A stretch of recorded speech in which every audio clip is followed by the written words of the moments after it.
everyone. Welcome back to Founder's Story. If you've ever watched this show, you've heard we are a huge proponent of AI, but not just AI, but humans and AI. And how can we collaborate in the future to make you more efficient, your employees, your business? I mean, these things are incredible. And I'm excited today because we're going to talk with Tianna Linton, who is the CEO and founder of Allius AI. But Tianna, welcome to the show.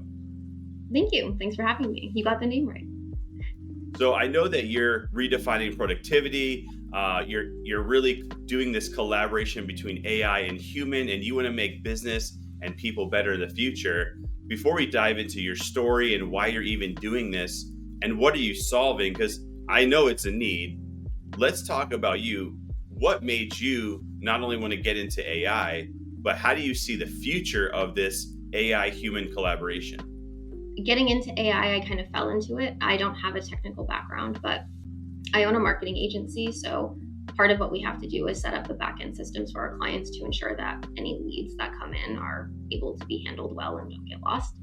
And I have spent 6-7 years navigating different softwares, trying to figure out the best solutions, and they're all pretty miserable to use.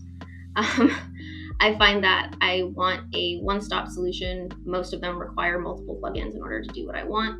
And I have ADHD, so having 1,000 different things on my dashboard, I get distracted. It drives me insane. I need it to be simple, easy, effective. And when AI started coming out, I was like, I bet I could use that to solve my problems. And so I started building it conceptually for my agency. And then after talking to a lot of my clients, they were like, no, we're going to want that as well. And it just kind of grew from there. But when it comes to human and AI collaboration, I think it could go one of two ways. One of them is pretty doom and gloom. And I think that's what happens if we don't actually take control of what we're using technology for.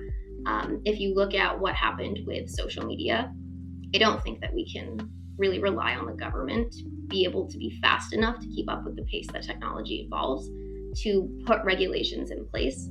I think they will eventually catch up, but tech's always going to be faster.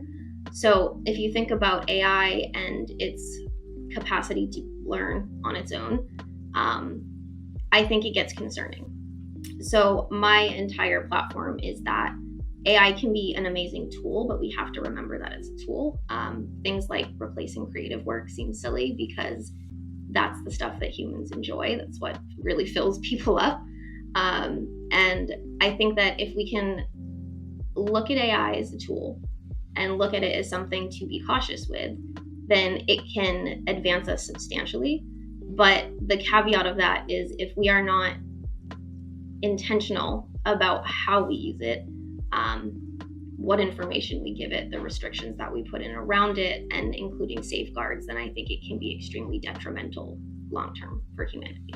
I was reading yesterday, and thank you for sharing that, that OpenAI might be on the verge of AGI, and that they're talking about they're working on the reasoning part right now. So how do you feel about when people say AI is going to take over all the jobs, or even though maybe it shouldn't take over a creative job, companies might do that because maybe they want to save money or, for a variety of reasons. But how do you feel about this statement? Some people say take over every job. Some people say it won't. I think it will take over quite a few jobs. I do think that there's going to be jobs that open up. There's a lot of opportunity. But I think that for most people, they need to look at what their role is and ask themselves if it can be replaced by AI. What skills can I learn to make myself invaluable to the organization that I work for? To be honest with you, though, even though it is growing quickly, I think that's a longer horizon than people realize. Simply because not only does it still make mistakes, a lot of people have a lot of resistance to implementing it in its full capacity. I think that resistance is well placed. I think that a lot of the jobs that it would replace are jobs that probably don't require a lot of human interaction, a lot of the ways that human can think creatively.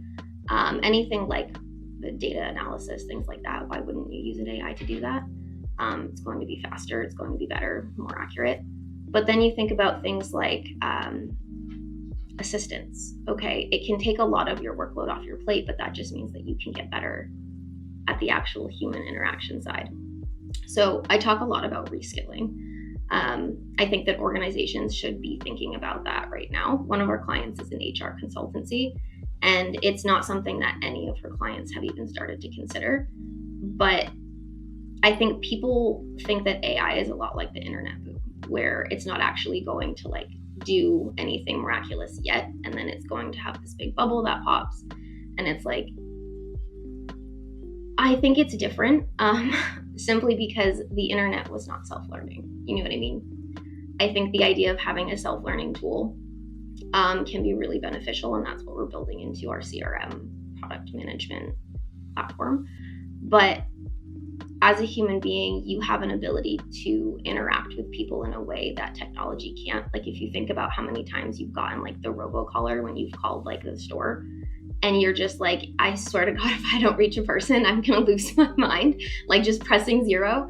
Think about that experience, and then imagine that in every single customer service role, sales role. Like people want to talk to people, and I don't think that's ever going to change. So there is security, at least for jobs that are in that space.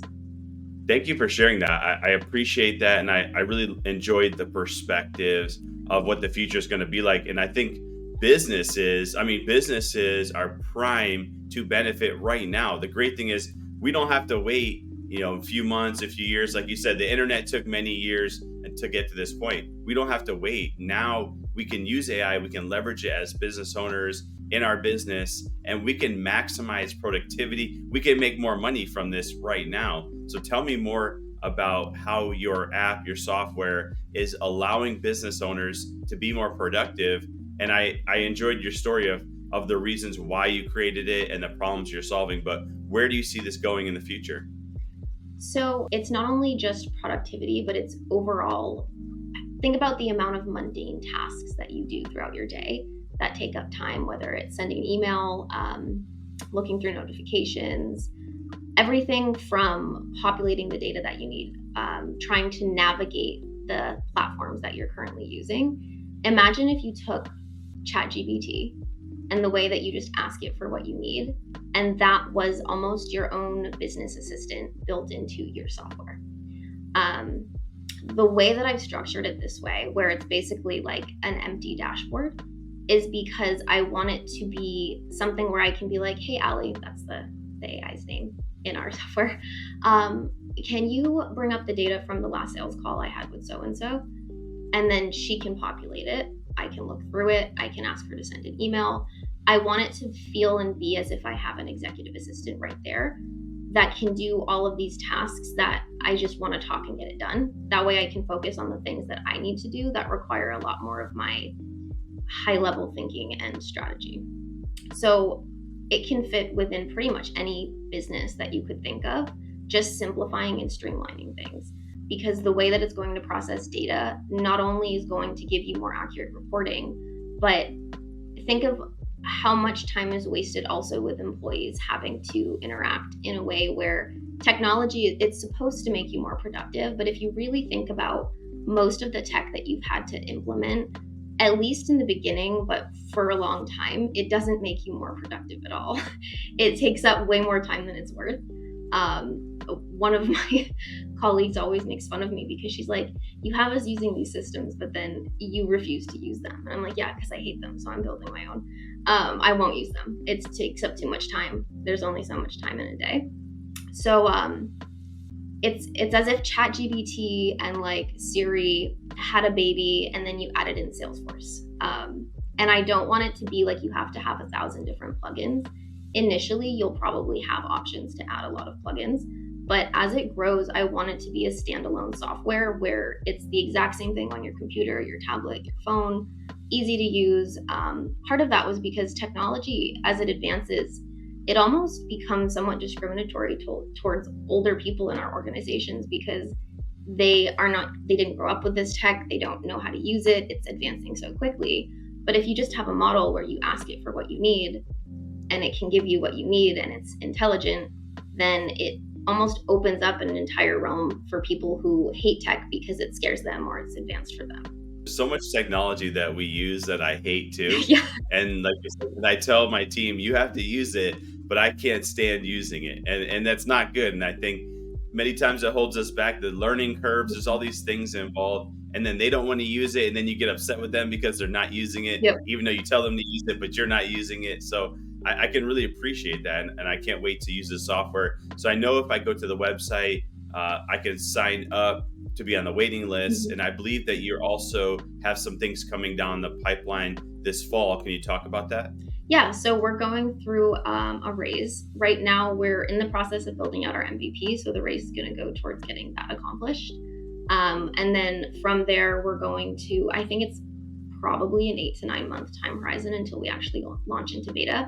So anybody on the wait list will have access to beta when it comes out.